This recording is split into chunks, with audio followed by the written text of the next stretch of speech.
Good morning, જય શ્રી કૃષ્ણ।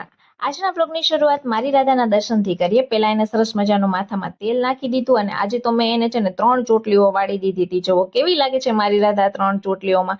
પછી ઘરનું બધું જ કામ કરીને સરસ મજાની રેડી થઈ ગઈ હતી અને આ સાકરટેટી કાલની થોડી પડી હતી ને તો એ ખાઈ લીધી અને પછી લસણ ફોલવાનું હતું ને તો એ લઈને ફોલવા બેસી ગઈ।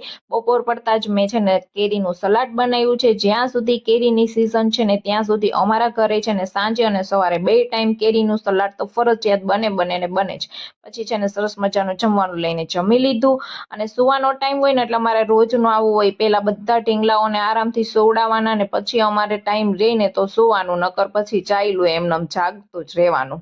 પછી સૂઈને ઉઠીને ભાઈ છે ને સરસ મજાનું શરબત બનાવી લીધું, કારણ કે આપણે ચા પીવાની બંધ કરી છે। જોઈએ હવે કેટલોક ટાઈમ સુધી ચાલે ચા વિના।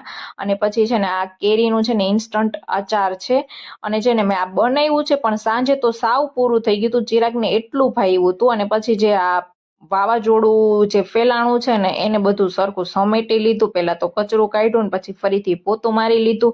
થોડા ઘણા કપડાં સંકેલવાના હતા તો એ કામ પતાવી લીધું અને સાંજ પડ્યું ને એટલે પહેલા તો સરસ મજાના રોટલા ઢીબી નાખ્યા અને પછી ચિરાગ આવ્યા ને એટલે અમારે બહાર જવાનું હતું। એકચ્યુઅલી અમારે છે ને મારા ચશ્મા જે કરાવ્યા છે ને એ લેવા જવાના હતા અને આ ચશ્માની ફ્રેમ છે, કેવા લાગે છે ચશ્મા। અને પછી ઘરે આવીને કઢી બનાવી, કારણ કે કઢી ગરમ ગરમ હોય ને તો જ જમવાની મજા આવે।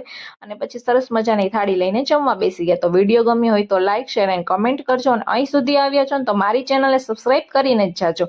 મળી આવતીકાલે એક નવા વ્લોગ સાથે। ત્યાં સુધી બધાને જય બજરંગબલી, બાય બાય।